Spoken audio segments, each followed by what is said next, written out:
Hello everyone and welcome to only IAS. स्वागत है आपका इस हफ्ते की प्लेसेस इन न्यूज़ में। और आइए शुरू करते हैं डिस्कशन आज की इंपॉर्टेंट जगहों के बारे में। अब आगे चीज़ें शुरू करें इससे पहले आपके लिए कुछ क्वेश्चंस। इनमें से कौन सी ग्रेट लेक्स है? ग्रेट लेक्स आपको उम्मीद है पता है, नहीं पता तो आज पता लग जाएगा। सुपीरियर, हेरॉन, विक्टोरिया या बैकाल, किन्हें हम ग्रेट लेक्स में कैटेगराइज करते हैं। और स्पेसिफिकली अगर जाएं तो अमेरिकाज की ग्रेट लेक्स। अगला क्वेश्चन देखिए, what is the name of first village if you enter India through China via Chamoli district? Kalimpong, Radhapur, माना या सतपुर, इनमें से कौन सा गांव वो पहला गांव है जो आपको देखने को मिलेगा अगर आप चाइना से इंडिया की तरफ आते हैं चमोली के डिस्ट्रिक्ट से होते हुए? तो ये क्वेश्चन है, इसके आंसर आपको मुझे देने हैं। अब आगे बढ़े इससे पहले एक अनाउंसमेंट। ओनली आईएएस की तरफ से, पीडब्ल्यू ओनली आईएएस की तरफ से अगले 7 दिनों की फ्री क्लासेस मुहैया कराई गई हैं आपको फ्रॉम आर यूपीएससी प्रारंभ प्रोग्राम, जो 3 साल का प्रोग्राम है। तो जो भी बच्चे कॉलेजेस में है या अर्ली प्रिपरेशन करना चाहते हैं उनके लिए एक बहुत अच्छी गोल्डन अपॉर्चुनिटी है। कमेंट सेक्शन में लिंक पिंड है, आप उस पर जाकर रजिस्टर कर सकते हैं और इन क्लासेस का फ़ायदा उठा सकते हैं। 25 से लेकर 31 सितंबर तक उपलब्ध है। तो मैं आपको कहूँगा ज़रूर एक बार से ट्राई करिए और समझिए चीज़ें कैसे हो रही हैं। ठीक है, ये हो गया इसके बारे में। चलिए अब शुरू करते हैं क्लासेस। आज के इंपॉर्टेंट टॉपिक्स में कौन कौन सी जगहों को हम पढ़ेंगे। सबसे पहले इस मैप के थ्रू हम रिवाइज करने की कोशिश करते हैं क्या क्या हम पढ़ने वाले हैं। ये इलाका है किस चीज़ का? कनाडा का। तो आज हम कनाडा के बारे में पढ़ेंगे। दूसरा, वेस्टर्न कोस्ट में इंडिया के कुछ हो रहा है। क्या हो रहा है? तो ऑपरेशन सजग हो रहा है, ये हम कवर करेंगे। फिर मध्य प्रदेश जो इंडिया का दिल है, यहाँ ओमकारेश्वर के बारे में भी जानेंगे। और यहाँ हमको चाइना के पास जो माना पास है, नीति पास है, माना विलेज के बारे में जानेंगे। ठीक है, इन सब को जानने के अलावा हम यहाँ आपको मेडिटेरेनियन में इस रीजन के बारे में भी जानेंगे, जहाँ इटली के बारे में पढ़ेंगे, सिसिली के बारे में पढ़ेंगे। ये सब चीज़ें आज के मैप में हम कवर करेंगे। तो जब ये चैप्टर खत्म हो और आप वापस आए तो आपको मैप में एग्जैक्टली पता होना चाहिए ग्रेट लेक्स कहाँ पर है, ओमकारेश्वर कहाँ पर है, माना पास या माना विलेज किस चीज़ के नाम से जाना जाता है, मेडिटेरेनियन के आसपास कौन से देश लगते हैं। ये सारी चीज़ें आज आप लेक्चर के एंड तक समझ जाएंगे। तो चलिए शुरू करते हैं। सबसे पहले जो प्लेस काफ़ी टाइम से न्यूज़ में है वो है कनाडा। कनाडा असल में कहाँ है? कनाडा नॉर्थ अमेरिका में स्थित एक इंपॉर्टेंट कंट्री है। ये ग्लोबल नॉर्थ की कंट्री, यानी काफ़ी ज़्यादा अमीर है, डेवलप्ड है, बहुत हाई इनका पर कैपिटा इनकम है। इस जगह की खास बात है कि पॉपुलेशन बहुत कम है, और इसीलिए क्योंकि पॉपुलेशन बहुत कम है तो एक बड़ा तबका, अराउंड 4% जो इनकी पॉपुलेशन है वो इंडियन ओरिजिन की है। बहुत ज़्यादा माइग्रेशन इंडिया से कनाडा में होता है। आप पूछोगे सर क्यों ही हो रहा है? वो इसलिए हो रहा है कि कनाडा को चाहिए कि लोग इंडिया से आए या बाकी देशों से आए, क्योंकि उनकी पॉपुलेशन कम होती जा रही है। They want people who can come and work for the country, जैसा जापान में देखा जा रहा है। वैसे कनाडा में काफ़ी इंडियन स्टूडेंट्स जाते हैं, वहाँ पढ़ते हैं, फिर वो काम भी करते हैं। इससे लेबर मार्केट भी उनका स्टेबलाइज रहता है, ईजिली उनको काम करने वाले लोग मिलते हैं, कम दरों पर उनकी इकोनॉमी ग्रो करती है। और जब इंडियन स्टूडेंट्स पढ़ने भी जाते हैं तो वहाँ पैसे भी देते हैं। और क्योंकि इनकी पॉलिसी थोड़ी सी ओपन है रिगार्डिंग माइग्रेशन, तो आपको वीज़ा मिलने की संभावना थोड़ी सी ज़्यादा रहती है, और एक बड़ा तबका इंडिया का यहाँ रहने भी लग गया। ये कनाडा की रेलेवेंस है from Indian perspective. Overall geographically अगर देखो आप तो कनाडा यूएसए के नॉर्थ में स्टेट है, उनका नॉर्दर्न नेबर है, काफ़ी क्लोज अलाई है अमेरिका का जो कनाडा है। कनाडा के साथ एक तरह का बॉर्डर इनका लगता है और काफ़ी अच्छे संबंध भी हैं। जोग्राफिकली बहुत बड़ा एरिया है। कनाडा के साइड में भी अमेरिका आता है। कैसे? क्योंकि यहाँ जो अलास्का है पहले रशिया के पास का हुआ करता था, अलास्का ने रशिया को अमेरिका को बेच दिया था, तो यहाँ पर है। अब इस रीजन के अगर ज्योग्राफी के बारे में बात करूँ ना तो यहाँ कई इंपॉर्टेंट चीज़ें हैं। एक बार मैप में देख लीजिए, पॉलिटिकल मैप है किस तरह का, यहाँ पर कौन कौन से ओशियन से पहले अभी देख लीजिए। ये एक आर्कटिक कंट्री है कनाडा, ऑब्वियसली यहाँ पर है। इधर लेब्राडोर सी है, जहाँ लेब्राडोर करंट भी के बारे में ज्योग्राफी में पढ़ता है। इधर हडसन बे है, यहाँ आपका अटलांटिक ओशन है, इधर आपका पैसिफिक ओशन है। तो जो हम कहते हैं ना ट्रांस अटलांटिक पार्टनरशिप है, वो इसलिए है कि इधर अमेरिका और कनाडा है इस साइड, उस साइड आपका वेस्टर्न यूरोप आता है, यूरोपियन कंट्रीज़ हैं अटलांटिक की उस तरफ। तो जो अमेरिका, नॉर्थ अमेरिका और अमेरिकन वेस्टर्न यूरोपियन कंट्रीज़ के बीच में जो क्लोज मित्रता है उसे हम कहते हैं ट्रांस अटलांटिक पार्टनरशिप। किसके किसके बीच में? वेस्टर्न यूरोप और नॉर्दर्न अमेरिका। नॉर्दर्न अमेरिका की 2 बड़ी कंट्री कनाडा और यूएसए। अटलांटिक के साइड में यहीं पर आपका लेब्राडोर करंट वगैरह आता है, ऊपर ग्रीनलैंड है। तो ये ज्योग्राफिकली इस लोकेशन को याद कर लीजिए कहाँ पर स्थित है ये। अब जब आप इसकी ज्योग्राफी पढ़ोगे ना नॉर्थ वेस्ट अमेरिका की, तो यहाँ कई सारी इंपॉर्टेंट माउंटेन्स हैं, कई सारी इंपॉर्टेंट ज्योग्राफिकल लोकेशंस हैं। सबसे पहले इंपॉर्टेंट जो हम बार बार पढ़ते हैं एपलेचियन माउंटेन्स। कहाँ पर एपलेचियन माउंटेन्स? तो एपलेचियन माउंटेन्स साउथ अमेरिका में है। ये रहे आपके एपलेचियन माउंटेन्स। ऊपर इधर आप देखो तो यहाँ रॉकी माउंटेन्स है, साइड में ग्रेट प्लेन्स है, यहाँ पर ही आपके मिसिसिपी का रीजन आता है। मिसिसिपी जिसे हम कहते हैं wheat ball of the world, बहुत ज़्यादा यहाँ पर जो घास के मैदान है और जो खेत है वहाँ पर काफ़ी मात्रा में गेहूं का उत्पादन होता है अमेरिका के लिए मेजरली। तो ये आपको ग्रेट प्लेन्स हो गया जहाँ पर आपका मिसिसिपी आता है। इधर आपको एपलेचियन माउंटेन्स इस साइड दिख रहे हैं, यहाँ आपको रॉकीज माउंटेन्स दिख रहे हैं, काफ़ी लंबी पर्वत श्रृंखला है रॉकीज़ की भी एपलेचियंस की भी, तो इंपॉर्टेंट है। बाकी यहाँ पर बेरिंग सी है, यहाँ पर बेरिंग स्ट्रेट भी है, यहाँ बेरिंग सी है, इधर गल्फ ऑफ अलास्का है, यहाँ पर आपका गल्फ ऑफ मैक्सिको है। तो ये इंपॉर्टेंट चीज़ें जो है आपको पता लग गई जोग्राफिकली कहाँ पर क्या स्थित है, इसलिए हम प्रेसिडेंट न्यूज़ पढ़ रहे हैं, राइट। अब देखिए इस मैप में अगर आप देखो ना, यहाँ कुछ पानी का आपको सतह दिखाई देगी, ये कहलाती है ग्रेट लेक्स, काफ़ी बड़ी लेक्स है यहाँ पर। अगर मैं इसको मैप में दिखाऊं तो अगर आप जब वर्ल्ड मैप देखोगे इनका, तो यहाँ कुछ ऐसे ही आपको खाली इलाके दिखाई देंगे, the water bodies these are called as great lakes. अब ये ग्रेट लेक्स अगर आप गौर से देखो तो कनाडा और अमेरिका की बाउंड्री, ये इंटरनेशनल बाउंड्री है, ये इनके बीच में है। केवल एक ही ग्रेट लेक है जो पूरी तरह अमेरिका में है, वो मिशिगन लेक है। इसको देखते हैं एक बार, तो देखिए ये सारी ग्रेट लेक्स है, यहाँ बहुत मात्रा में फ्रेश वाटर आपको मिलता है और दुनिया की महान लेक है ये, काफ़ी बड़ी लेक है, काफ़ी बड़ी साइजेस की है। कौन कौन सी है? Lake superior, lake Michigan, lake Huron, lake Ontario और लेक एरी। इसमें मिशिगन इकलौती ऐसी लेक है जो कम्प्लीटली अमेरिका में पड़ती है, बाकी सारी ग्रेट लेक्स अमेरिका और कनाडा की सीमावर्ती इलाकों में आती हैं, ठीक है। यहाँ से हमने समझा कि भाई कनाडा की कहानी ये है कि ये कनाडा के आसपास ग्रेट लेक्स कौन कौन सी है, कनाडा के आसपास कौन से माउंटेन रेंजेस है, कौन से सीज हैं, Labrador, Bering sea, gulf of Mexico, सब आपको पता लग गया। ये जो इसकी कैपिटल है वो कौन सी, ओटावा है। अब देखो यहाँ जब आप देखोगे ना कनाडा के एरियाज़ को, तो ग्रेट लेक्स भी दिख गई, अमेरिका भी दिख गया। जो इंपॉर्टेंट शहर है देखिए, ये है ब्रिटिश कोलंबिया जो न्यूज़ में रह रहा था, यहाँ है वैंकूवर, और ठीक इसकी उल्टी साइड है आपका ओटावा जो इनकी राजधानी है। और ओटावा के पास में एक और शहर आप देख रहे हो क्यूबेक। तो क्यूबेक एक ऐसा शहर है, एक ऐसा इलाका है कनाडा का जहाँ रेफरेंडम हो चुका है कि हमें आज़ादी चाहिए, करीब 2 बार हो चुके हैं आई गेस। तो क्यूबेक ऐसा इलाका है जहाँ बहुत ज़्यादा वहाँ पर सेसेशनिस्ट मूवमेंट है कि वो भाई कनाडा से अलग होना चाहता है। क्यों अलग होना चाहता है क्यूबेक? तो क्यूबेक पे क्वेश्चन आया तो क्यों अलग होना चाहेगा, तो आपको पता होना चाहिए, अब हम पढ़ेंगे क्यूबेक क्यों अलग होना चाहता है। उससे पहले आते हैं इंडिया कनाडा संबंधों के ऊपर। कनाडा एक बड़ी कंट्री है जोग्राफिकली भी, लेकिन इंडिया के साथ ट्रेड वाइज उतना बड़ा अभी तक इनके साथ संबंध स्थापित नहीं हो पाया। हालांकि दोनों के संबंध काफ़ी टाइम्स हैं, अराउंड 4% कैनेडियन जो है वो इंडियन हेरिटेज के हैं। पॉलिटिकल टाइज स्ट्रॉन्ग रहे हैं, लेकिन चाहे जब स्माइलिंग बुद्धा इंडिया ने किया, एटॉमिक जो टेस्ट हुए हो या न्यूक्लियर टेस्ट हुए हो, लगातार संबंध खराब रहे हैं। और क्योंकि पहले भी याद रखिए जो कनिष्क एयरक्राफ्ट था क्रैश हुआ था, उस टाइम से भी भारत कनाडा के संबंधों में विवाद है, क्योंकि खालिस्तान से काफ़ी जो खालिस्तानी उपद्रवी थे वो चले गए थे कनाडा, उनको कनाडा ने शरण दी। उसके बाद भारत के साथ संबंध काफ़ी ठंडे से रहे कनाडा के। तो अभी $8 बिलियन के आसपास का ट्रेड है इनसे, जिनमें मोस्टली जो वो इंडिया के साइड से $4-5 बिलियन इंडिया एक्सपोर्ट करता है, क्योंकि वह एक बड़ी पॉपुलेशन इंडिया की है जो इंडियन गुड्स का भी इस्तेमाल करते हैं। People to people tie strong रहे हैं। It's 3rd largest country in terms of sending tourist to India. तो जब ये वीज़ा की प्रॉब्लम हुई कनाडा के साथ, जब इंडिया ने कहा वीज़ा कुछ दिनों के लिए सप्लाई नहीं किया जाएगा लोगों को जो कनाडा से इंडिया आना चाहते हैं, तो इंडिया की टूरिज्म सेक्टर पर उसका एक बहुत बड़ा प्रभाव पड़ता दिख रहा था। तो कनाडा इस वजह से भी सुर्खियों में था। बाकी कनाडा से इंडिया बहुत सारे पल्सेस, लाल दाल जो होती है ना मसूर की, वो इंपोर्ट करता है, लेकिन फिर भी इसकी जो रेलेवेंस है इंडिया में, चाहे वो FDI हो, वो बहुत कम है, इकोनॉमिकली उतनी ज़्यादा नहीं है। और बायलेटरल ट्रेड केवल $8 बिलियन का है। सोच लो इतना तो आसपास इंडिया ताइवान जैसी छोटी कंट्री के साथ भी करता है, तो बहुत ज़्यादा ट्रेड नहीं होता। लेकिन इंडियंस बहुत वहाँ रहते हैं, इसलिए क्योंकि इंडियंस बहुत है वहाँ, तो वहाँ से टूरिज्म बहुत होता है। 4th लार्जेस्ट टूरिस्ट का सोर्स अब इंडिया का कनाडा ही है। पिछले साल तो 3rd भी बन गया था, 3rd 4th रहता है अक्सर ये टूरिस्ट के मामले में जो इंडिया आते हैं ओवरसीज से। प्लस हर 7वां स्टूडेंट जो इंडिया का होता है वो कनाडा ही पढ़ने जाता है। तो ट्रेड बहुत कम है, बैलेंस इंडिया के फेवर में है, लेकिन एक रेलेवेंट कंट्री रही है, पर संबंध उतने भी अच्छे नहीं जितने होने चाहिए थे। कारण क्या है? क्योंकि तलखी हमेशा से बनी हुई है दो देशों के बीच में रिगार्डिंग जो उनकी पॉलिटिकल टेक है इसको लेकर। तो चलो ये आपको समझ आ गया कि क्या कहानी है। अब मैंने आपको बताया कि यहाँ एक विवाद और है क्यूबेक का। तो क्यूबेक क्या है? क्यूबेक मूवमेंट असल में कनाडा में एक मूवमेंट हुई थी। क्यूबेक का इलाका कहाँ पर है? क्यूबेक भाई जरा देखते हैं क्यूबेक कहाँ पर है।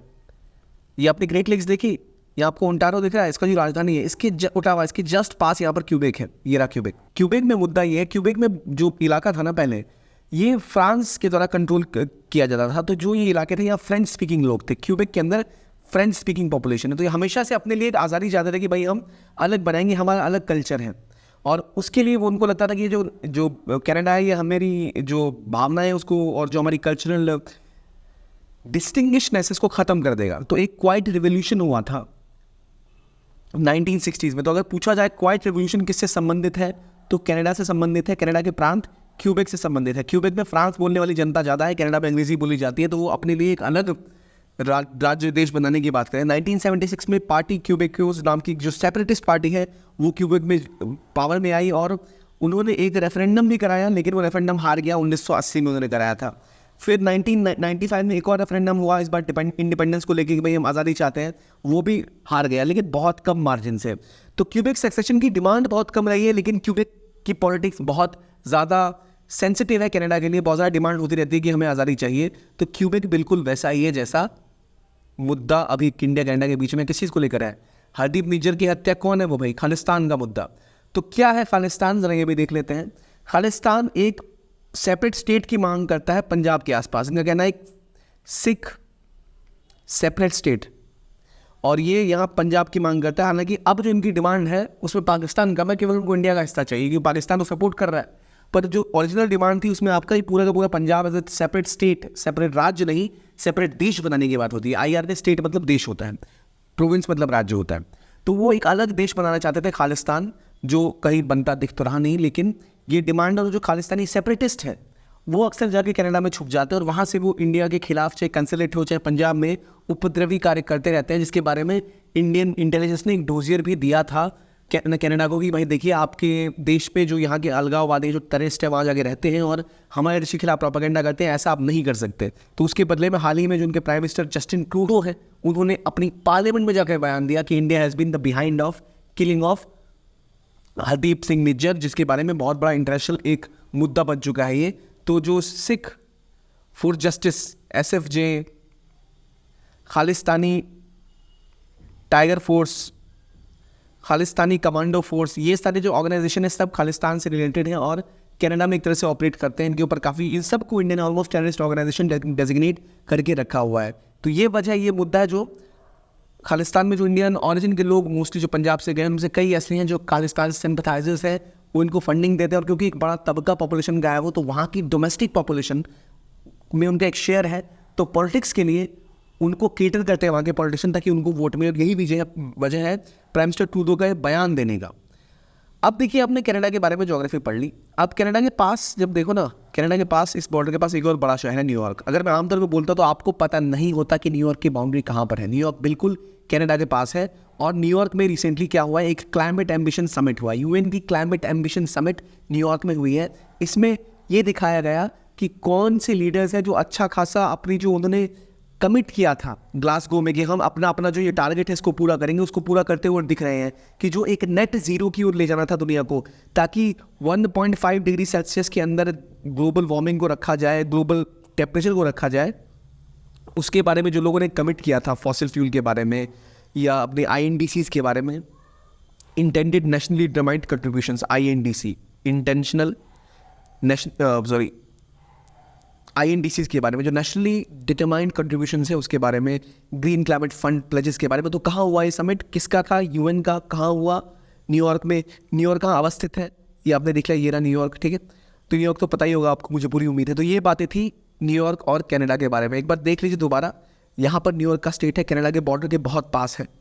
और ये लेक ओंटारियो ये रहा आपका, लेक एरी ये रहा। तो ग्रेट लीक्स का है, पता लग गया। क्यूबेक का रीजन बिल्कुल इसके पास है। तो जो खालिस्तान का मुद्दा इंडिया के लिए कुछ वैसा ही क्यूबेक कनाडा के लिए। इंडिया में हालांकि उतना बड़ा मुद्दा खालिस्तान है भी नहीं जितना क्यूबेक कनाडा में था, क्योंकि ऐसी सेसेशनिस्ट मूवमेंट को कभी उतना सपोर्ट कनाडा में नहीं मिला जितना क्यूबेक में मिला। हालांकि खालिस्तान ज़्यादा हिंसा का शिकार रहा है रिलीजियस कारणों से भी। तो ये मुद्दा खालिस्तान का थोड़ा बहुत क्यूबेक से मिलता जुलता है। तो वहाँ का जो क्वाइट रेवोल्यूशन है कहाँ हुआ था, तो आपको पता होना चाहिए कहाँ हुआ था, ठीक है। आगे बढ़ते हैं अगली न्यूज़ के ऊपर। अगली न्यूज़ जैसे मसूर की दाल। मसूर की दाल क्यों हमारी न्यूज़ है? मसूर की दाल वो दाल है जो जिसे हम रेड लेंटिल भी कहते हैं। इंडिया के लिए बहुत इंपॉर्टेंट है और इसका एक लार्जेस्ट स्टोर्स कहाँ है? कनाडा से है, जहाँ से हम 4 से 5 लाख टन हर साल इंपोर्ट करते हैं। क्योंकि इंडिया में राबी क्रॉप की तरह डेवलप किया जाता है उत्तर प्रदेश मध्य प्रदेश में, लेकिन वहाँ पर उतना प्रोडक्शन नहीं होता जितने ऑल ओवर इंडिया इस्तेमाल किया जा सके। इसलिए अगर भारत कनाडा के संबंध खराब होते हैं तो इन्फ्लेशन यानी महंगाई और ज़्यादा बढ़ सकती है। तो याद रखिए टॉपिक कि भाई मसूर का एक बड़ा सेक्टर जो है, सेगमेंट जो है वो कनाडा से आता है। इसलिए इंडिया के लिए फूड सिक्योरिटी के लिए इंपॉर्टेंट है कि इंडिया अपने फूड बास्केट को हमेशा डाइवर्सिफाई करके रखे। अगर आप एक देश के ऊपर निर्भर रहेंगे तो कल को कुछ भी विवाद हुआ तो आपके देश में महंगाई बहुत ज़्यादा बढ़ जाएगी, खाने को लेकर समस्याएं हो सकती हैं, ठीक है। ये हो गई मसूर की दाल की बात, कनाडा की बात, न्यूयॉर्क की बात हमने सारी कर ली। अगला टॉपिक है ओमकारेश्वर। ओमकारेश्वर कहाँ है? ओमकारेश्वर एमपी में है। ओमकारेश्वर में हाल ही में एक नई मूर्ति का अनावरण किया गया, एकात्मता की मूर्ति, स्टैच्यू ऑफ वननेस। तो ये ओमकारेश्वर पहले सिचुएटेड कहाँ है? तो ये रहा आपको ओमकारेश्वर। ये एक इम्पॉर्टेंट ज्योतिर्लिंग भी है मध्य प्रदेश में। अगर आप देखो तो आपको पंचमुड़ी के पास और भीमबेटका के पास आपको देखने को मिलेगा ओमकारेश्वर। अब इस मैप में देखिए मध्य प्रदेश में बहुत इंपॉर्टेंट साइट है, चाहे पंचमढ़ी हो, चाहे भीमबेटका हो, चाहे बांधवगढ़ नेशनल पार्क हो, अमरकंटक हो, कान्हा हो, इन सब से बहुत सी इंपॉर्टेंट चीज़ें निकलती हैं, कहीं से रिवर्स आती हैं। अगर हम हो सका तो बाद में एक स्टेट वाइज भी एक मैप करेंगे जहाँ इंपॉर्टेंट लोकेशंस करवाए जाएंगे। बट अभी देखते हैं ओमकारेश्वर कहाँ है। तो ये रहा आपका ओमकारेश्वर, एक इंपॉर्टेंट ज्योतिर्लिंग है। यहाँ क्या हुआ? तो यहाँ स्टैच्यू ऑफ वननेस जो है वो अनावरित की गई। ये शंकराचार्य के बारे में बात करती है। जो इंडिया में 12 ज्योतिर्लिंग है उनमें से एक ओमकारेश्वर में है। ये रहा ओमकारेश्वर, ठीक है। तो इसके अलावा महाकालेश्वर भी एमपी में ही पड़ता है। तो ये आपको पता होना चाहिए कौन कौन से ज्योतिर्लिंग इंपॉर्टेंट कहाँ पर है, ठीक है। इस स्टैच्यू की खास बात यह है कि यहाँ हमने कोशिश ये की है कि इसके साथ एक एकता की मूर्त दिखाई जाएगी, वननेस, स्पिरिचुअल और रिलीजियस वननेस की बात करते हैं। तो 108 फीट टॉल आदि शंकराचार्य की मूर्ति है, जो कि हमें पता है एक बहुत बड़े थिंकर थे और जो मध्य प्रदेश की एकात्म धाम प्रोजेक्ट है उसका एक इम्पॉर्टेंट हिस्सा है ये स्टैचू भी। तो क्या किया था आदि शंकराचार्य ने? तो अद्वैत वेदांत के बहुत बड़े वो एक प्रवर्तक थे। इन्होंने अद्वैत वेदांता स्कूल ऑफ थॉट को बिल्कुल स्थापित किया था। और ये बेसिक बात करता है एक सच को हम कई तरीक़ों से बोल सकते हैं उसके ऊपर, ठीक है।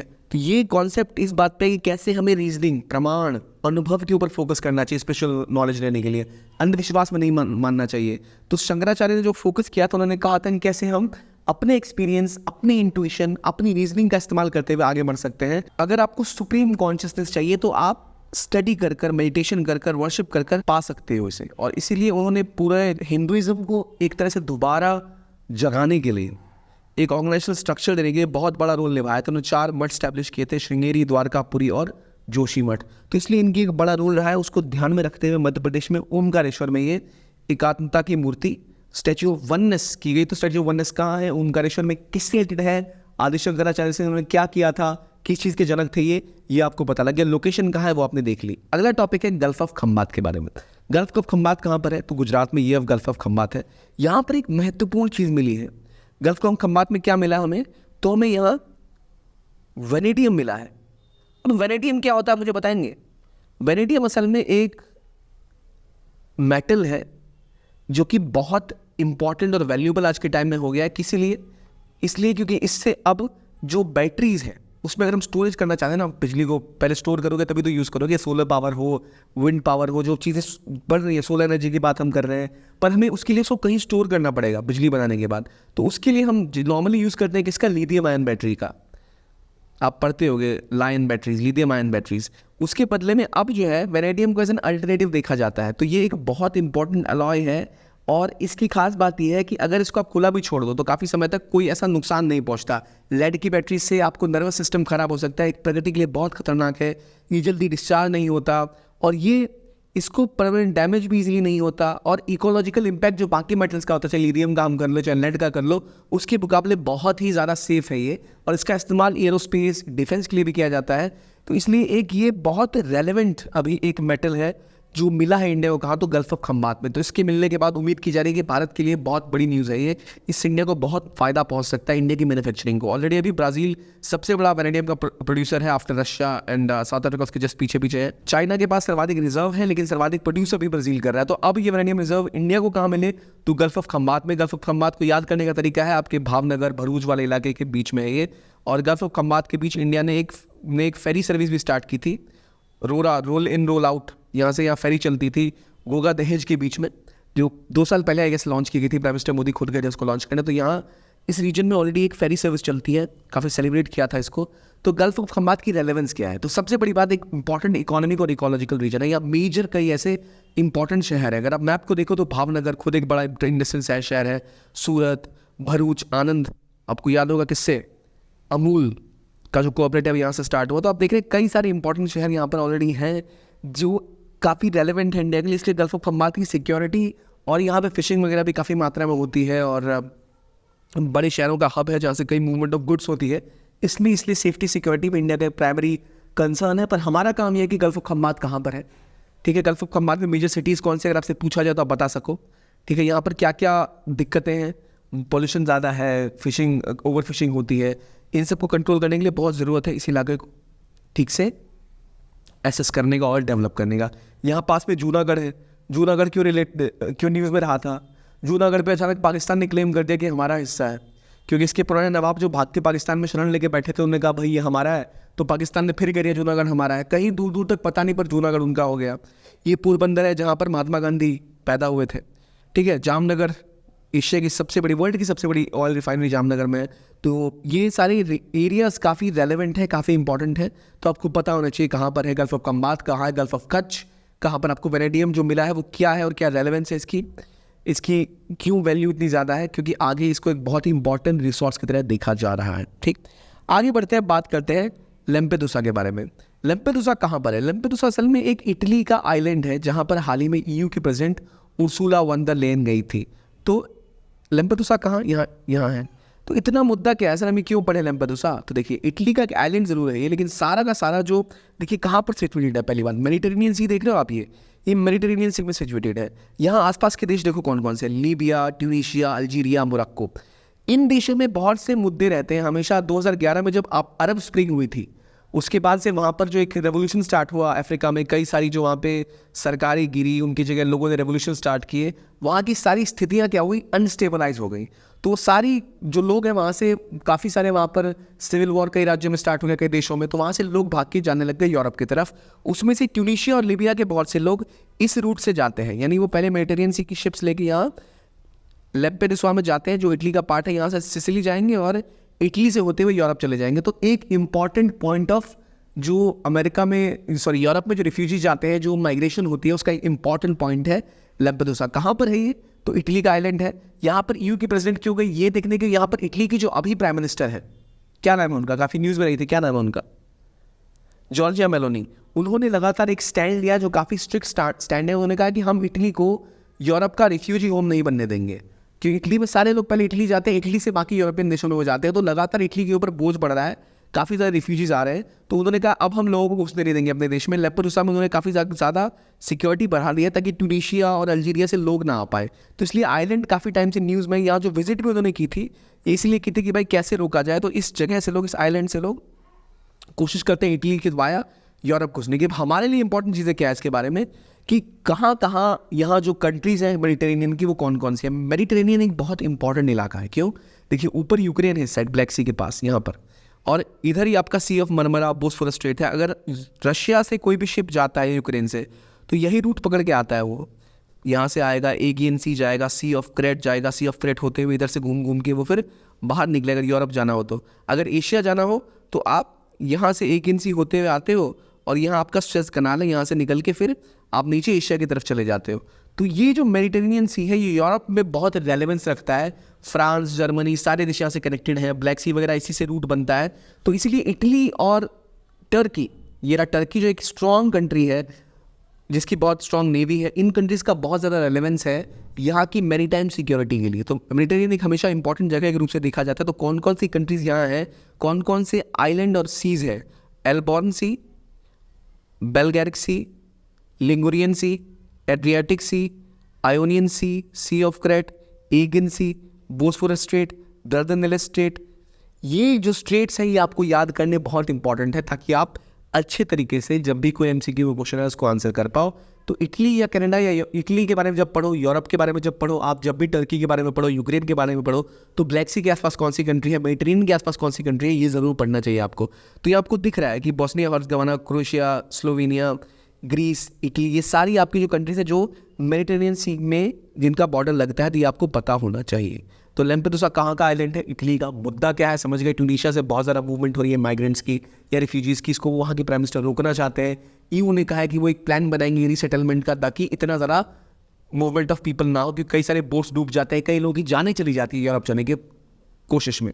ठीक है, अगला आर्टिकल देखते हैं, ऑपरेशन सजग। ऑपरेशन सजग किस चीज़ का है? तो ये इंडिया की कोस्ट गार्ड ने किया था। इसका काम यह है कि इंडिया की कोस्टल सिक्योरिटी को इंश्योर करना। और ये हुआ कहाँ, किस लोकेशन पे? तो इंडिया की वेस्टर्न कोस्ट पे। ये इंडिया का वेस्टर्न कोस्ट है, जहाँ पर आपको कौन कौन से आपको यहाँ पर आपको दिखने को मिलते हैं जो रीजन है। यहाँ आपको मालाबार कोस्ट दिखती है, हाँ, या कोंकण कोस्ट दिखती है तो कोंकण कोस्ट यहाँ पर है, ठीक है। आपको ऊपर काठियावाड़ का इलाका है, ठीक, काठियावाड़ का इलाका इधर होगा गुजरात में, ठीक। फिर कोंकण का इलाका यहाँ आ गया आपका। तो ये पूरा इलाका जो वेस्टर्न कोस्ट है, इसकी सिक्योरिटी इंश्योर करने के लिए ऑपरेशन सजग चलाया गया था, जहाँ 118 शिप जो बाकी अलग अलग डिपार्टमेंट पुलिस के हैं, कोस्टल सिक्योरिटी के हैं, इंडियन नेवी के, उन्होंने ड्रिल में पार्टिसिपेट किया। तो क्या है ऑपरेशन सजग? सजग रहना in the western coast of India. आप समझ गए? चलिए अब आगे बढ़ते हैं। माना विलेज। माना विलेज, एक सवाल मैंने आपसे पूछा था ऊपर कि कौन सा गांव पहले मिलेगा, तो उस गांव का नाम है माना विलेज। माना विलेज को पहले आखिरी गांव कहते थे, नाम बदल के बोल दिया अब पहला गांव भारत का, जैसे आप इंडिया में एंटर करते हो। तो आकाशवाणी दिल्ली ने जो एक प्रोग्राम किया था मेरी माटी मेरा देश, उसको लेकर एक ग्रैंड कल्चरल फेस्टिवल किया गया था माना विलेज में। माना विलेज कहाँ है? चमोली डिस्ट्रिक्ट में, उत्तराखंड में। और ये इंडिया का पहला गाँव है अगर आप चाइना से इंडिया आते हो वाया चमोली, और सरस्वती नदी के तट पे बसा हुआ ये एक गांव है। इसको याद करने का सीधा तरीका है कि हम बार बार पढ़ते हैं माना पास, नीति पास, तो उसके पास जो पहला गांव है वो है माना पास, और ये बिल्कुल आपके बद्रीनाथ के करीब है, भारत का प्रथम गांव है। तो माना के बारे में जब बोला जाए तो माना पहला गांव है जो किस एरिया में है? तो उत्तराखंड में, जो आपका डिस्ट्रिक्ट है चमोली, वहाँ पर। और यहाँ के जो लोग हैं मोस्टली वो भूटिया कम्युनिटी के होते हैं, जो मंगोल ट्राइब है। अपनी वुलन गारमेंट्स के लिए काफ़ी ज़्यादा फेमस है ये, और एक रिलीजियस सिग्निफिकेंस बहुत है इस जगह की महाभारत की वजह से। केदारनाथ और बद्रीनाथ के करीबी इलाका अवस्थित है, इसलिए बहुत रेलेवेंट है। यहाँ इंडिया और ज़्यादा इन्वेस्टमेंट इंफ्रास्ट्रक्चर ग्रोथ करने के ऊपर फोकस कर रहा है, considering the sensitivity of region because of China's aggression. दोबारा आते हैं इस मैप पे। कनाडा का सारा रिलेवेंस पता चल गया आपको, ठीक है। ओमकारेश्वर पता चल गया कहाँ है, वेस्टर्न कोस्ट का हिस्सा आपने पढ़ लिया, आपको पता चल गया क्यूबेक कहाँ पर है, न्यूयॉर्क कहाँ पर है। तो इस तरह आप इसको रिवाइज भी कर सकते हैं। तो ये था आज का वीडियो। देखने के लिए बहुत बहुत धन्यवाद। Keep on watching only IAS। Thank you and have a nice day.